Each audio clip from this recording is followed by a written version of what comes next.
최근 교회발 코로나 확진자가 생겨나게 되면서 인천에서 시작이 되었죠.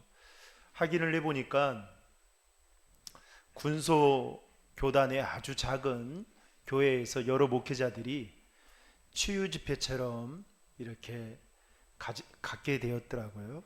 그런데 보니까 방역 관련된 전혀 예방도 하지 않고 준비도 하지 않고 그러한 모임들을 인천에서부터 시작이 되어서 요즘 여러분들이 잘 알다시피 질본에서도 그렇고 또 정부 차원에서도 그렇고 교회 안에 소그룹 모임을 자제해 주십시오라고 그 우려를 표명하면서 그렇게 부탁했던 것들을 보게 되었습니다. 지금까지 잘 해왔는데, 그리고 또 잘하고 있는데 또 이러한 일들이 벌어지게 되면서 예수 믿지 않는 사람들이 교회를 바라보는 시선이 자꾸만 좋지 않은 시선으로 바라보고 또 우려와 걱정의 시선으로 바라보고 있지 않나라는 생각이 들어서 목회자적인 입장에서 볼 때 상당히 마음이 안타깝고 또 그 슬픔을 금할 길이 없는 것 같습니다. 지금은 함께 잘 이렇게 조심하면서 타인을 배려하는 차원에서 우리가 마스크도 쓰고 또 발열 체크도 하고 손 세정도 써야 되는 게 맞지 않나 싶습니다. 또 어떤 분은 또 어떤 목회자는 이렇게 말하죠. 코로나 때에 무조건 예배를 드려야 된다. 그래서 예배에 나오지 않는 사람은 믿음이 정말 없는 사람이다. 가짜 신앙인들이다. 또 이렇게 말을 하는 경우들도 있는데 저는 좀 생각이 다릅니다. 그리고 지금 교회가 좀 이러한 모든 날아가는 모든 일이 있어서 적극적으로 동참해야 되지 않나라는 차원에서 오늘 여러분들 앞으로도 계속 그러겠지만 당분간 교회 예방 수칙에 따라서 여러분들이 잘 좀 협조해 주시고 온도 체크도 하시고 사인도 해 주시고 마스크도 좀 불편함이 있겠지만 마스크를 좀 착용하셔서 예배를 좀 드리시면 좋겠다라는 생각이 듭니다. 디모데후서 2장 20절로 21절의 말씀을 가지고 하나님께 쓰임 받기를 원하십니까? 라는 제목으로 하나님의 말씀을 증거하겠습니다. 말씀을 전하기에 앞서서 우리 지난 한 주간도 여러분 여러 가지 면에 있어서 참 불안해하고 또 근심하고 걱정하고 염려하고 또 일에 치여 사셨을 텐데요. 그래서 옆 사람과 이렇게 마스크를 쓴 채 인사했으면 좋겠습니다. 한 주 동안도 수고 많이 하셨습니다. 네. 여러분 최근에 서점에 가보신 적 있으십니까? 최근에 읽은 책 중에 혹시 감명 깊게 읽은 책이 있으십니까? 저는 각 서점에 가보면 코너들마다 대체로 많이 팔리는 책들이 무엇인지 한눈에 알 수 있도록 진열되어 있는 것을 우리가 볼 수 있습니다.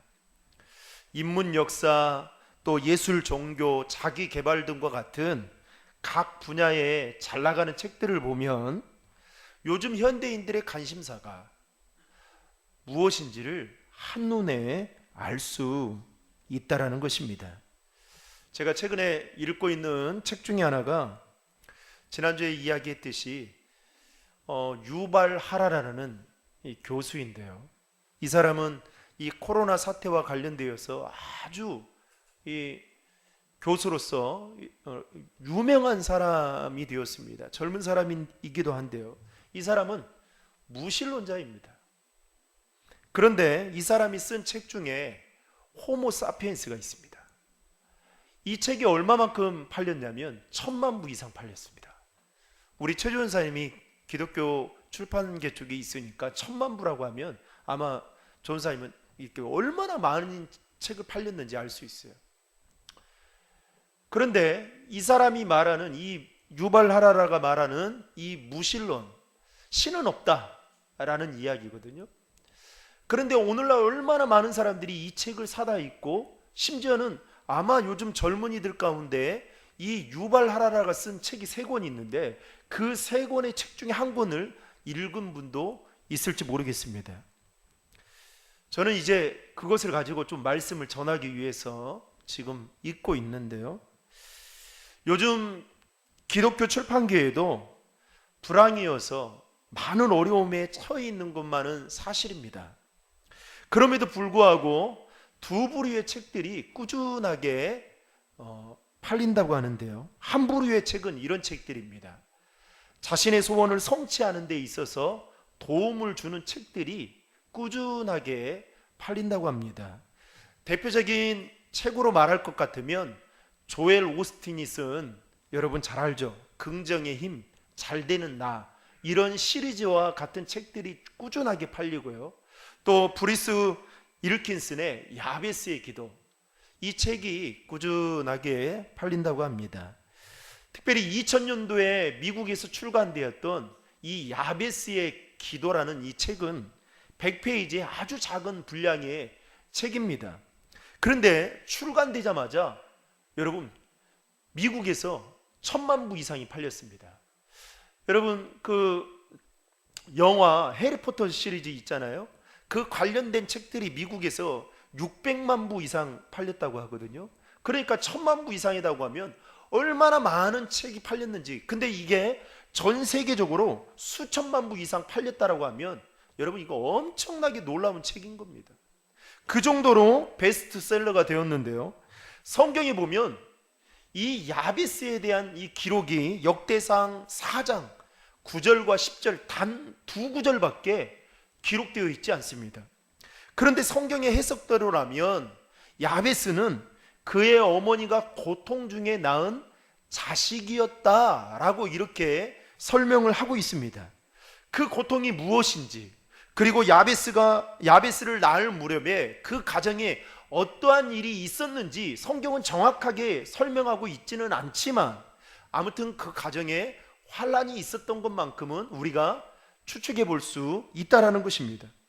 그래서 그의 부모는 그 아이를 고통 중에 낳아 고통이라는 뜻을 담아서 야베스라는 이름을 지었다는 것입니다.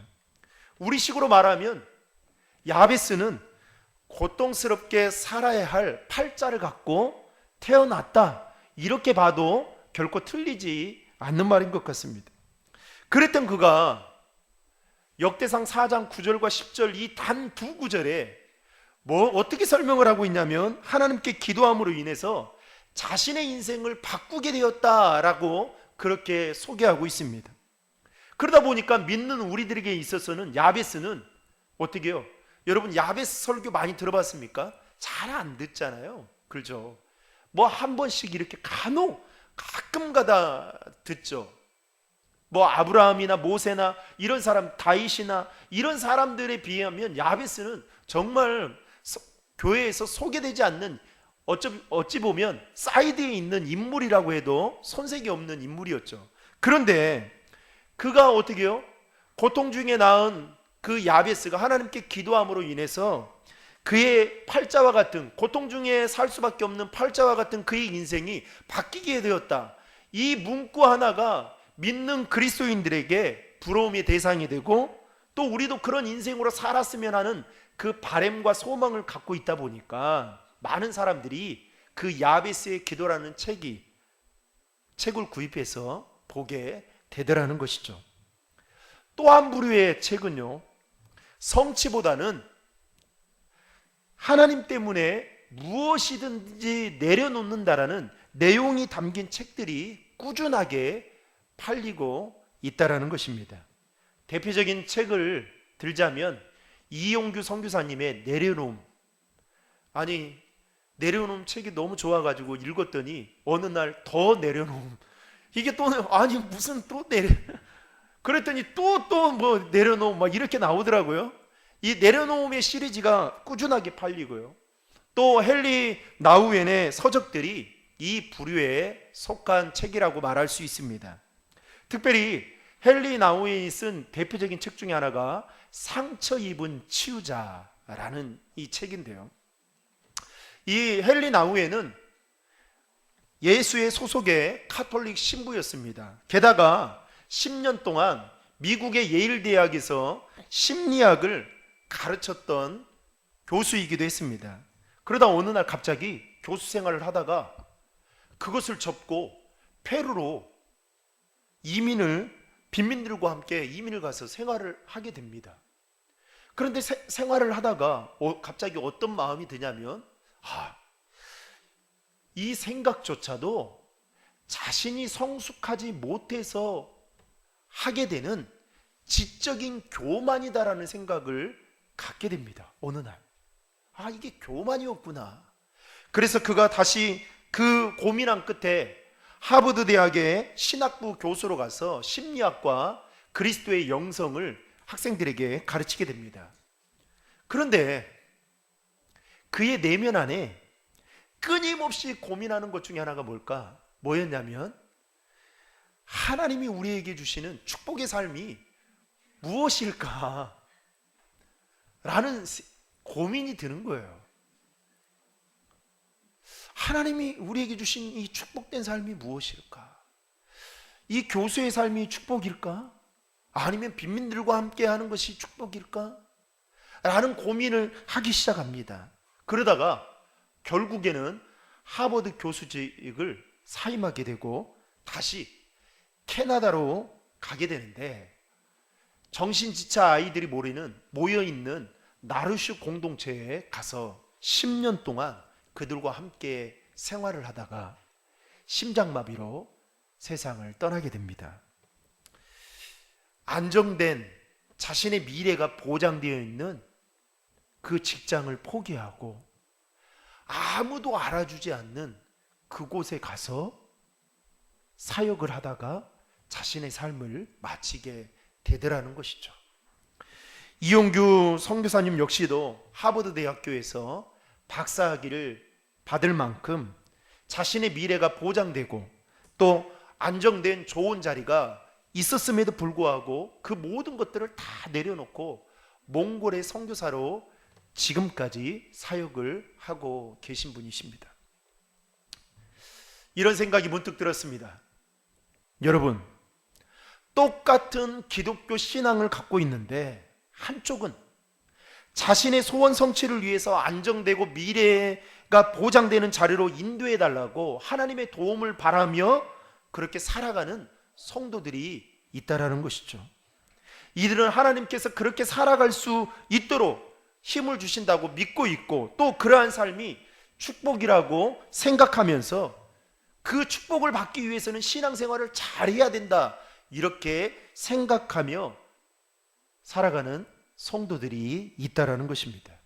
그런데 반면에 또 한 부류의 사람은 자신의 미래가 보장되고 자신의 그 안정된 직장을 다 버리고 더 나은 축복을 찾아 나서기 위해서 그것들을 마저 포기하고 살아가는 성도들이 있다라는 것입니다. 여러분은 전자에 속하십니까? 아니면 후자에 속하십니까? 여러분, 똑같은 예수를 믿는데 어떻게 해서 신앙인들 사이에 왜 이런 신앙의 차이가 생기게 되는 걸까요? 똑같이 예수를 믿는데 왜 이와 같이 복에 대한 인식의 차이가 여러분 생기게 되는 걸까요? 그 이유는 성경을 바라보는 시각의 차이 때문에 그렇다는 것입니다. 다시 말해서 어떠한 관점과 어떠한 시각으로 성경을 바라보느냐에 따라서 이러한 차이가 우리의 삶에 생겨나게 되더라는 것이죠. 어쩌면 오늘 우리가 읽었던 본문의 말씀은 2구절밖에 되지 않지만 오늘 이 본문의 말씀은 그런 말씀 중에 하나인 것 같다라는 생각이 문득 들었습니다. 오늘 본문에서 사도 바울은 믿음의 아들 디모데에게 교회를 큰 집으로 비유하고 있고요, 그리고 성도를 그릇으로 비유하고 있는 것을 보게 됩니다. 그러면서 그 큰 집에는, 교회에는 여러 가지 여러 종류의 그릇들이 있다라고 설명하면서 주님이 쓰시기에 합당한 그릇에 대해서 사도 바울은 자신의 믿음의 아들 디모데에게 목회를 할 때 어떻게 해야 되는지에 대해서 지금 설명해 주고 있다라는 것입니다.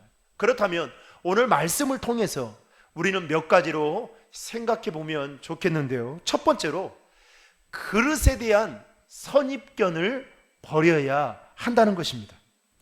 여러분, 사람을 그릇으로 비유하자면 모든 사람들마다 제각각 그릇이 다 다릅니다. 금그릇이 있고요, 은그릇이 있고요, 나무그릇이 있고요, 질그릇이 있습니다. 어떤 사람은 금그릇과 은그릇과 같이 능력이 있는, 번쩍번쩍 빛이 나는 그렇게 살아가는 분들이 있고요, 어떤 사람은 나무그릇과 질그릇처럼 좀 보기에 안쓰러운 만큼 그렇게 살아가는 분들도 있습니다. 그런데 대부분의 사람들 마음속에는, 심리적인 그 마음 안에는 다 금그릇이나 은그릇과 같은 그릇이 되기를 원하는 마음을 갖고 살아가고 있다라는 것입니다.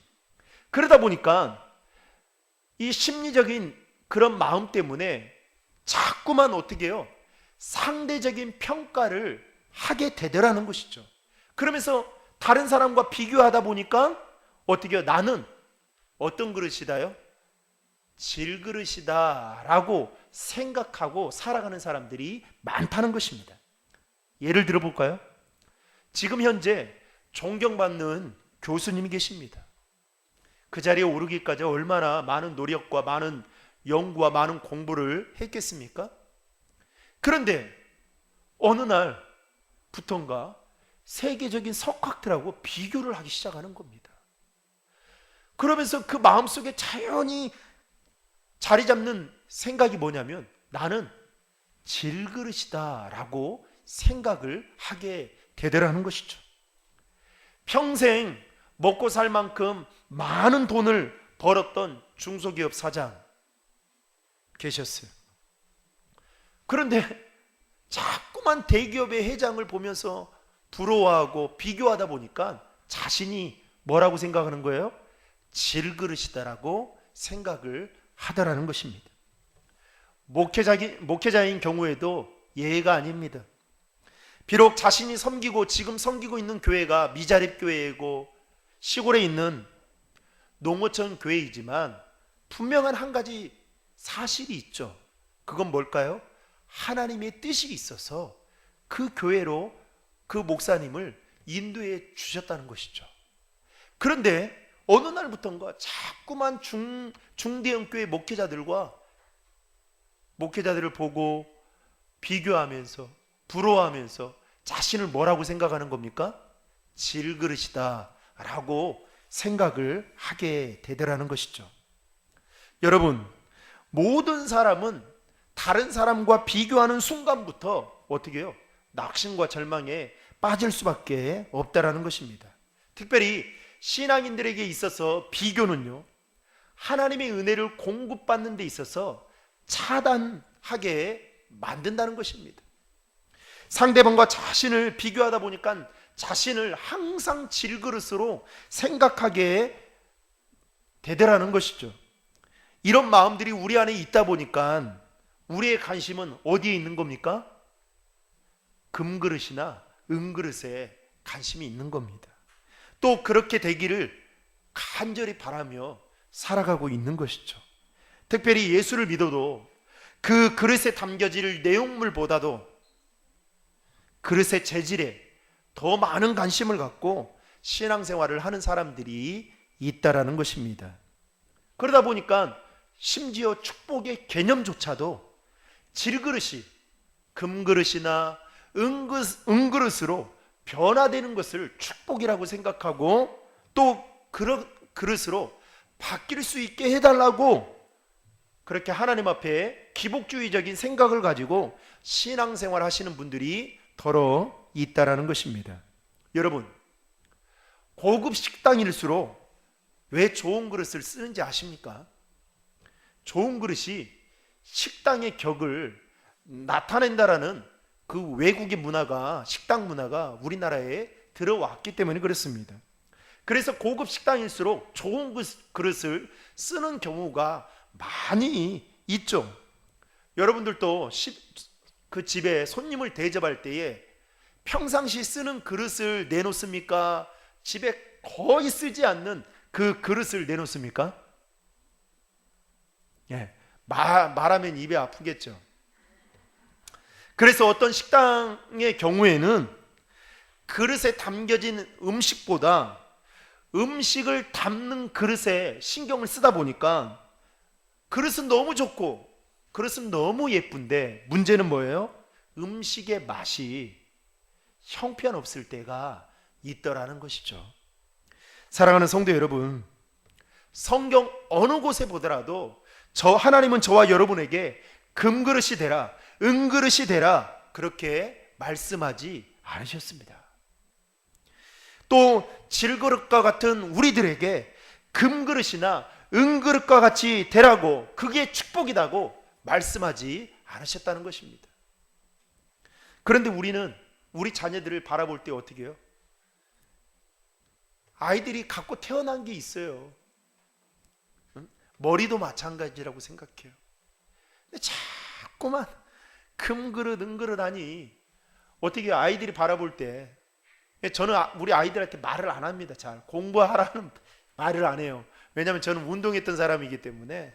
그래서 하나님 주신 달란트대로 아이들이 그렇게 쓰임받게 해달라고 기도하는데요, 얼마나 피곤하겠냐고요. 얼마나 피곤하겠어요. 그런데 오늘날 많은 사람들이 그릇에 대한 잘못된 선입견 때문에 자꾸만 자신과 남을 비교하게 되고 또 그릇의 재질에만 신경을 온통 쓰게 되더라는 것입니다. 여러분에게 묻겠습니다. 여러분은 어떤 그릇입니까? 여러분은 어떤 그릇이 되고 싶습니까?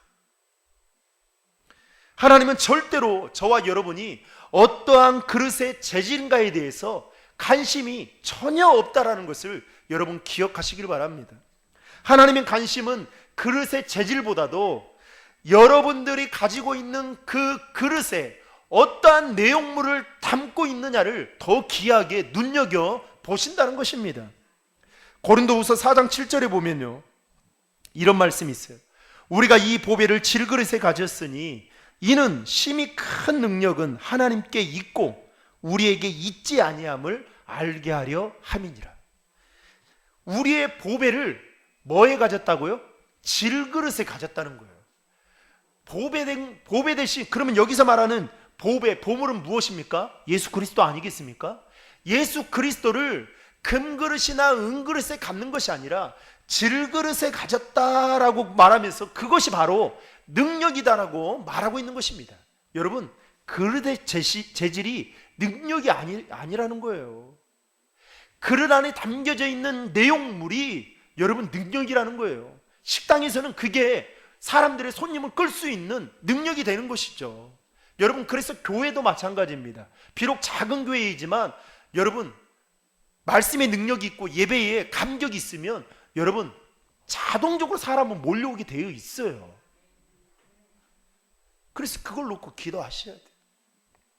여러분, 아무리 좋은 그릇이라 할지라도 그 안에 담겨져 있는 내용물이 좋지 않으면 사람들이 관심을 처음에는 가질 수 있겠지만 서서히 그 관심은 멀어지게 되더라는 것입니다. 그러나 비록 나무 그릇이나 질그릇이나 할지라도 그 안에 내용물이 담겨져 있는 내용물이 예수 그리스도가 된다면 그 그릇은 가치 있는 그릇이다. 성경은 우리에게 이렇게 말하고 있는 것입니다. 그런 점에서 저와 여러분은 비록 질그릇과 같다 할지라도 우리는 이미 축복을 받은 자들입니다. 왜 그런지 아십니까? 보배 되신 예수 그리스도가 우리와 함께, 우리 안에 함께 계시기 때문에 그렇습니다. 여러분, 금그릇이 되지 못했다고, 또 은그릇이 되지 못했다고, 또 우리 자녀들이 금그릇이나 은그릇과 같이 되지 못한다고 여러분 혹시 괴로워하거나 힘들어하지 마십시오. 우리 자녀들이 금그릇이나 은그릇과 같이 되게 해달라고 그동안 기도해 오셨다면 이제는 그 기도의 내용을 바꾸셔야 됩니다. 하나님, 제발 그릇을 바꿔주세요가 아니라, 하나님, 이제는 우리 자녀들이 어떤 그릇이라 할지라도 그 그릇 안에 담겨진 내용물이 예수 그리스도가 되게 해주세요. 이렇게 기도해야 된다라는 것입니다. 저는 그릇에 대한 선입견이 오늘 말씀을 통해서 완전히 바뀌어지는 은혜가 있기를 주의 이름으로 축복합니다. 저는 간혹 연예인들이 다 그렇지는 않지만 연예인들 보면 왜 이렇게 많은 그 이슈가 될 만한 문제들이 있을까? 또 사람들이 그렇게 싫어하는 그 중독에 빠져 살아갈까? 보면 얼굴들이 얼마나 금그릇 같아요. 그렇죠? 가지고 있는 능력, 그 은그릇 같아 보이지 않습니까? 그런데 뭐가 부족해서 더 나은 것을 그렇게 찾고 그렇게 살아가고 있는 걸까 생각해 보면, 여러분, 그릇의 재질은 상관없어요. 중요한 건 뭐예요? 그 그릇 안에 담겨져 있는 내용물이 너무너무 중요하다는 것입니다. 그래서 그릇에 대한 선입견을 우리는 버려야 된다는 것이죠. 이러한 그릇에 대한 선입견을 버리셨다면 두 번째로, 주인이 쓰시기에 합당한 그릇이 되어야 한다는 것입니다. 여러분, 전제가 있습니다. 그릇에 대한 선입견을 못 버렸는데 주인이 쓰시기에 합당한 그릇이 될 수 없다라는 것이죠. 그래서 반드시 선입견을 버리고 난 이후에 주인이 쓰시기에 합당한 그릇이 되어야 되는데요, 오늘 본문 21절을 보시겠습니다. 같이 한번 읽겠습니다. 그러므로 누구든지 이러한 것에서 자신을 깨끗하게 하면 그는 주인이 모든 좋은 일에 요긴하게 사용하는 귀하고 거룩한 그릇이 될 것이다. 여러분, 여기서 주인이 쓰시기에 합당한 그릇이란 깨끗한 그릇을 이야기합니다. 그러면 이 깨끗하다라는 이 말은 헬라어로 카다리조라는 말인데요, 이 말의 뜻은 완전히 깨끗한 것을 의미하는 겁니다. 다시 말해서 여러분, 그릇은 다른 것과 달리 음식물을 사용하는데, 음식을 놓는 데 쓰는 거 아니겠습니까? 그렇기 때문에 깨끗하는 데 있어서 대충 깨끗해서는 안 되고 어떻게 해요? 완전히 깨끗해야 된다는 겁니다. 간혹 식당에 가면 그 배식을 할 때, 자유배식을 하는데 이 그릇들이, 동그란 그릇들이 있잖아요. 그런데 거기 보면 고춧가루가 묻어 있어요. 간혹. 그러면 어떻게 해요? 두 번 다시 오고 싶지 않죠. 그리고 어떻게 해요? 그 그릇은 집어서 먹는 사람은 아마 한 사람도 없을 겁니다. 여러분, 아무리 우리의 그릇이 금그릇이나 은그릇이다 할지라도 그릇이 깨끗하지 못하면 거기에 음식을 담아 먹을 사람은 한 사람도 없다라는 것이죠. 더러운 그릇에 음식을 담아 먹는들, 여러분, 맛이 있겠습니까? 없을 뿐만 아니라 기분도 좋을 리가 없다는 것이죠. 그릇이 주인에게 쓰임받기 위해서는 가장 중요한 조건 중에 하나는 뭐냐면 깨끗해야 한다는 것입니다. 교회 일꾼도 여러분, 귀하게 쓰임받으려면 자기를 깨끗하게 하는 것이 필수적입니다.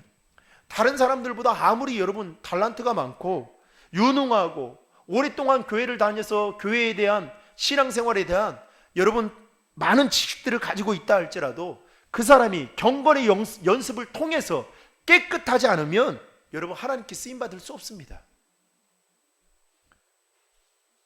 그래서 어떻게 해요?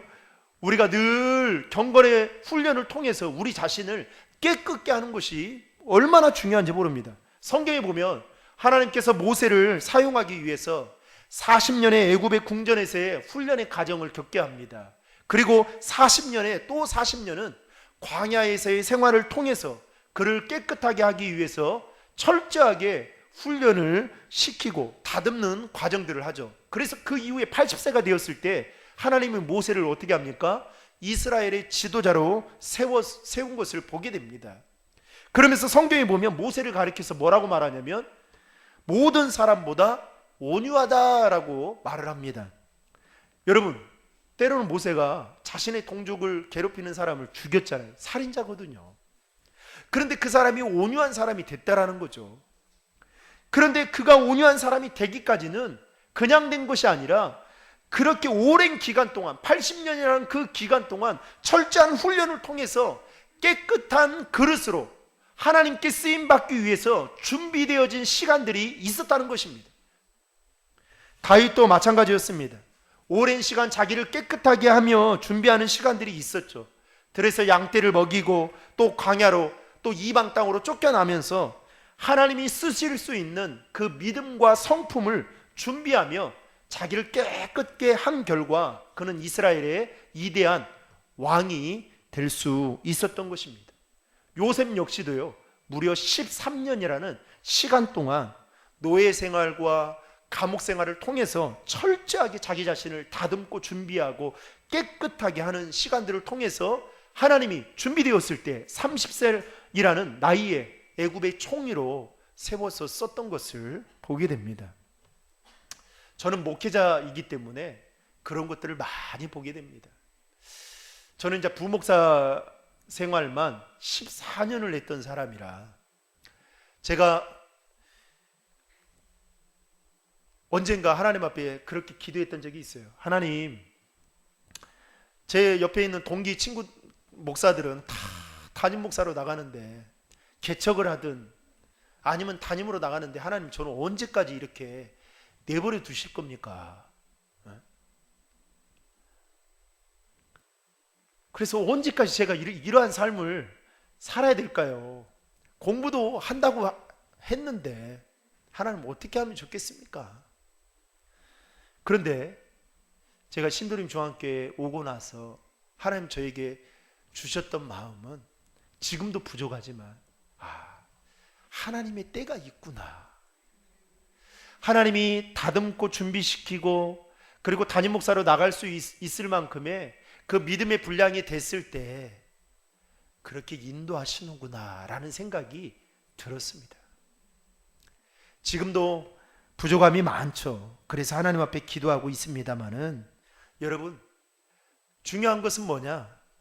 우리가 하나님 앞에 쓰임받기를 원한다면 하나님께 쓰임받기 위해 합당한 그릇으로 자기 자신을 충성스럽게 믿음직스럽게 순종할 만큼 깨끗한 그릇으로 만들어 놓아야 된다는 것입니다. 마틴 루터는 원래 수도원의 수도사였습니다. 그가 제일 관심 있게 기울였던 것은 죄의 문제였습니다. 그래서 이제 그는 조그마한 죄가 있으면 바로 성당으로 뛰어들어가서 고해성사를 하는 신부에게 찾아가서 이렇게 말했다고 합니다. 신부님, 제가 이런 생각을 했는데 제 죄를 고백합니다.